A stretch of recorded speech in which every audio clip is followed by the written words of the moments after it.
అందుకే ఈనాడు మీతో కలిసి ఆ రోజే చెప్పిన, నేను నా ఇంటికి మీరు రావడం కాదు, మీ ఊరైన కృష్ణానగర్కి నేనే వస్తా.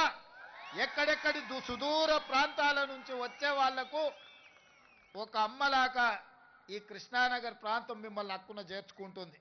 ఇక్కడ నుంచి ఎదిగినోళ్ళు ఎంతోమంది ఉన్నారు. ఇక్కడ ఆరోగ్యం దెబ్బతిని ప్రాణాలు కోల్పోయిన వాళ్ళు ఈ కృష్ణానగర్కు ఉన్నది. ప్రతి ఒక్కరికి ఒక కన్నీటి చరిత్ర ఉన్నది. అందుకే ఈ కష్టాలను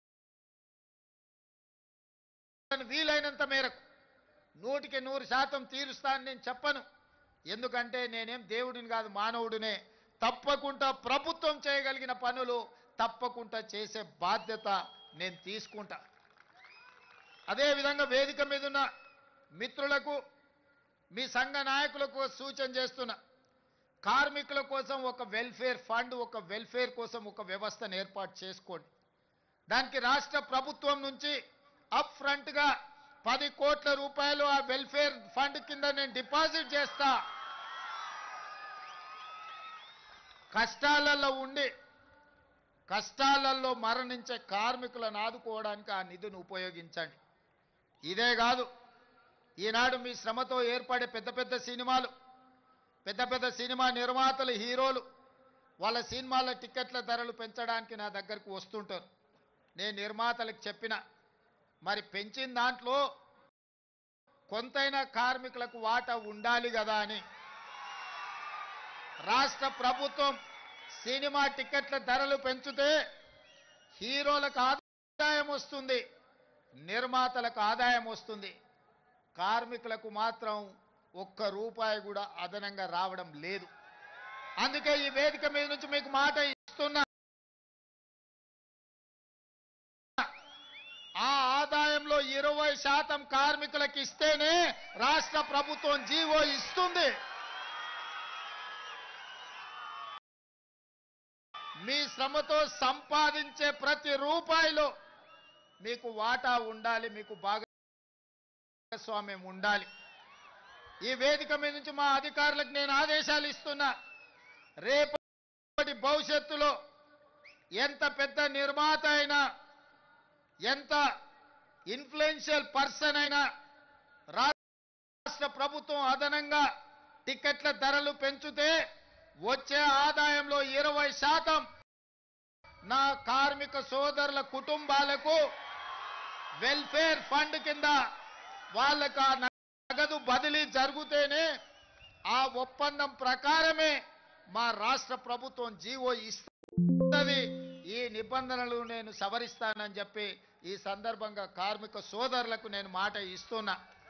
ఎందుకంటే మీ శ్రమతోనే, మీ కష్టంతోనే ఈనాడు సినిమా గొప్పగా రాణిస్తుందంటే, మరి ఆ సినిమాకు అత్యధికంగా కనక వర్షం కురుస్తుందంటే మీ శ్రమ ఉన్నది కాబట్టి అందులో మీకు భాగస్వామ్యం ఉండాలనేది నా ఆలోచన. మిత్రులారా, ఇవాళ ఇంతకుముందు మా సోదరులు చెప్పిండ్రు, సార్ మాకు ఇండ్ల గురించి ఏదైనా చూడాలని.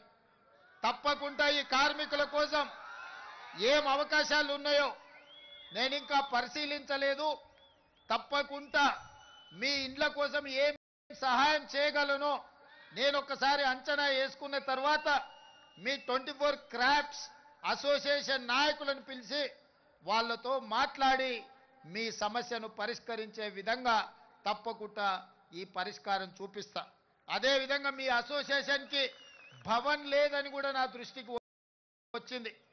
మరి కార్మిక సంఘాల నాయకులు వాళ్ళు చెప్పాలి, ఖచ్చితంగా దానికోసం కొంత స్థలాన్ని కేటాయించి నిర్మించుకోవడానికి అవసరమైన ఆర్థిక సహాయాన్ని కూడా రాష్ట్ర ప్రభుత్వం తరఫున చేసే బాధ్యత నేను తీసుకుంటాను. అదేవిధంగా ఫైటర్స్కి, సినీ కార్మికుల యొక్క ప్రాక్టీస్కి కొంత స్థలం కేటాయిస్తే బాగుంటుంది అని ఇంకొంతమంది చెప్పారు. తప్పకుండా మీ సూచనను పరిగణలోకి తీసుకొని ఈనాడు మనం నిర్మించుకోబోయే భారత్ ఫ్యూచర్ సిటీలో మీకు కావలసిన వసతులను ఏర్పాటు చేయడానికి రాష్ట్ర ప్రభుత్వం నిర్ణయం తీసుకుంటుంది. అందుకే మిత్రులారా, ఈనాడు ముఖ్యమంత్రిగా కాదు, మీ కుటుంబ సభ్యుడిగా నేను ఇక్కడికి వచ్చిన. ఈ ప్రాంతం ఈ ప్రాంతంలో ఉండే సినీ కార్మికుల యొక్క సమస్యల్ని తప్పకుండా రాష్ట్రం ప్రభుత్వం పరిష్కరిస్తుంది.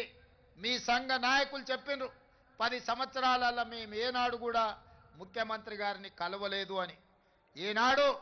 ఈనాడే కాదు, ఏనాడైనా మీకు అవసరమైనప్పుడు, మీకు ఆపద ఉన్నప్పుడు మీ సోదరుడు రేవంత్ రెడ్డి తెలంగాణ ముఖ్యమంత్రి మీకు అండగా నిలబడతాడని ఒక్క అంశాన్ని మీరు గుర్తుపెట్టుకోండి. మహాభారతంలో చాలా గొప్ప గొప్ప క్యారెక్టర్స్ ఉన్నాయి, కానీ నాకు నచ్చిన క్యారెక్టర్ కర్ణుడు. ప్రాణం పోయినా మిత్రుల కోసం నిలబడ్డా, తెలుసు ప్రాణం పోతుందని, కానీ మిత్ర ధర్మాన్ని ఉల్లంఘించకుండా ఆనాడు కర్ణుడు ప్రాణాలను సైతం వదిలిండు. అందుకే ఈనాడు కూడా చరిత్రలో కర్ణుడి యొక్క త్యాగం గురించి మనం మాట్లాడుకుంటాం. అందుకే ఇవాళ చెప్తున్న మిత్రుడుగా మిత్ర ధర్మాన్ని, మీ సమస్యల్ని పరిష్కరించే బాధ్యత నాది. మీకు అండగా నిలబడతా, మీ సమస్యల్ని పరిష్కరిస్తా. మీకందరికీ తెలుసు, నిర్ణయం తీసుకోనంతసేపు నేను ఆలోచన చేస్తా, నిర్ణయం తీసుకున్న తర్వాత అమలు చేస్తే ఇంకా ఆలోచన చెయ్యను.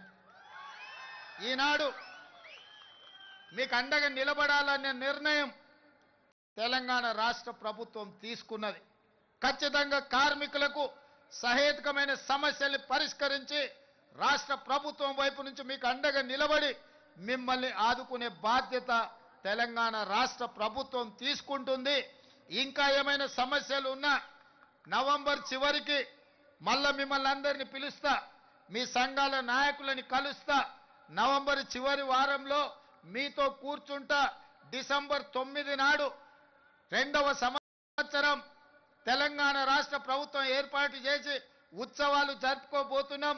డిసెంబర్ 9 నాడు మీకేమేమి చెయ్యబోతున్నామో ఆనాడు స్పష్టంగా ప్రభుత్వం ఆదేశాలు ఇస్తుంది. ఈ 2 నెలల్లో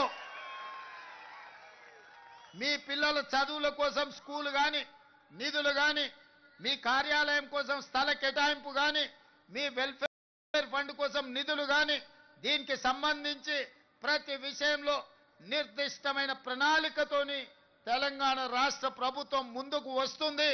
ఇప్పుడు మీరు చూసిండ్రు కదా, మన సంకల్పం ఉంటే, మన పట్టుదల ఉంటే, మన ఆలోచనలో చిత్తశుద్ధి ఉంటే ప్రకృతి కూడా సహకరిస్తుంది. ప్రకృతి కూడా సహకరిస్తుంది. ఇప్పటి వరకు ఉరుములు ఉరిమి వర్షం కురిసినా ఈనాడు మీరు, మేము, మనము మాట్లాడుకునే సందర్భంలో వర్ణ దేవుడు కూడా మనకు సహకరించి ఒక ప్రశాంతమైన వాతావరణాన్ని కల్పించి కార్మికుల యొక్క కష్టాలను పరిష్కరించడానికి తెలంగాణ రాష్ట్ర ప్రభుత్వం వస్తే వరుణ దేవుడే సహకరించుండు. ఇంతకంటే గొప్ప సన్నివేశం ఏ సినిమాలో అయినా ఉంటుందా?